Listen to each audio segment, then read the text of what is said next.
Well, hello there, and welcome to the Cormorant, not corner, because we're surrounded by all the lakes in the area, so we've decided to just call it Cormorant Village.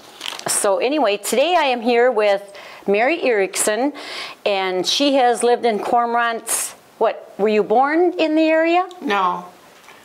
I've been here since I started teaching school here in '51. Okay, since '51 when she started teaching school. So we're in the Historical Center in the lower area of the Cormorant Community Center, and I do know there's a lot of people out in TV land that does not even know this exists, Mary.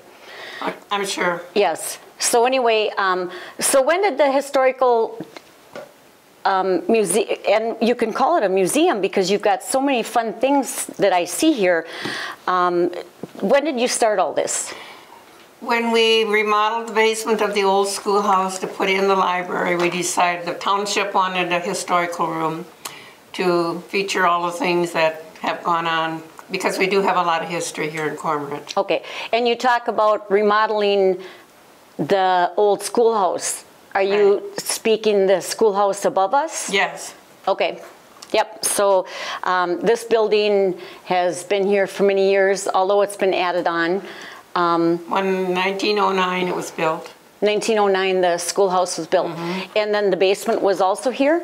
Yes, but okay. It was just a dirt floor. They had an old furnace in here, so sure. It's been all remodeled and refurbished. And when they came up with when Laurel wanted a library link site after the bookmobiles was disbanded.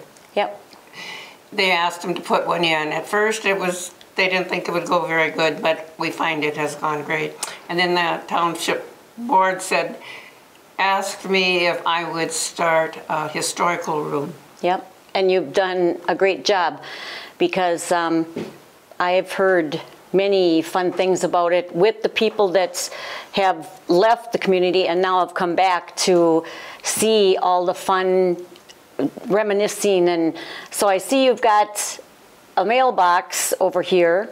The mailbox was in the old Cormorant store across the street, and the mail was delivered there. You picked up your mail at the store. So that was the mailbox way back then, right, in the 1900s. When I was teaching here in '51, I would go to the store and pick up my mail. Oh my gosh. And then you've also got next to us here a bunch of scrapbooking. I have scrapbooks there that were done by Emily Olson and Hilda Larson, and those scrapbooks started about in the 1940s. Excuse me. They carry funerals and weddings and all news items through the years that the ladies thought were important. And down on the bottom shelf we have all the issues of the original Cormorant Flyer. Oh my gosh. That were printed when we had, during the 80s and 90s. Yep, when we had our own little right. printing shop in Cormorant.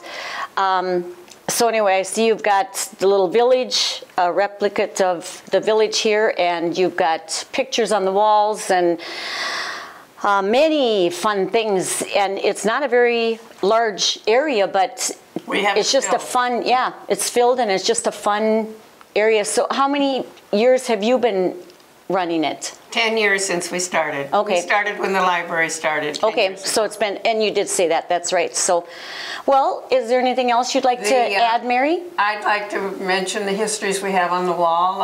I think the thing I liked about them was that they are a lot of the original settlers, and I've brought the histories down to the present day. People can recognize their families in the histories there. They aren't all there because there's no way you can get them all, but I have a lot of them. Sure. The village was done by Henry Sherbrooke and Clarence Halverson in the 70s, and it's a replica of what the early village looked like. The desks were in the school before I came here, and they were out in the town hall, and then they were out at Rolog, and we did get them back, and they were refinished, and we have them here. The teacher's desk over there was my original desk that I taught at. Oh my gosh, for fun. I have pictures over there of early pictures of Cormorant days. Sure. With the log cabin, with the flour mill, and with the, I think the sawmill is there, and the old blacksmith shop. Over here to the right we have a curio cabinet And there's a display in there from the Becker County Museum, and we change it about every 6 months. Right now we have old toys in there. Nice. On the bulletin board behind there is a movie. Oh gosh, how do I say it? They used to show free movies here in Cormorant and Bob Crick's store on Saturday night, and those were the movies that were pictures at that time. Oh my gosh. Well, yeah, there's certainly a lot of fun history within this little area, so I guess Mary would love to have you come over. Are there certain hours that they can come into the Historical Center? The Historical Center is open when the library is open, okay, or by appointment. Okay. I have taken groups in here by appointment. It will be open Cormorant days. Anything else you want to? Nope, I think you have covered it all. So I thank you, Mary, for taking the time to come down and talk about the historical and just the long history that's just in this little area. And anyway, stop on over to the Historical Center. Like Mary said, she'll take appointments if there's a group. And also, we'll be talking to Lori here shortly about the library, and then we'll find out the times that it is open along with that. Anyway, I thank you, and we'll see you again at the Cormorant Village, and have a good week.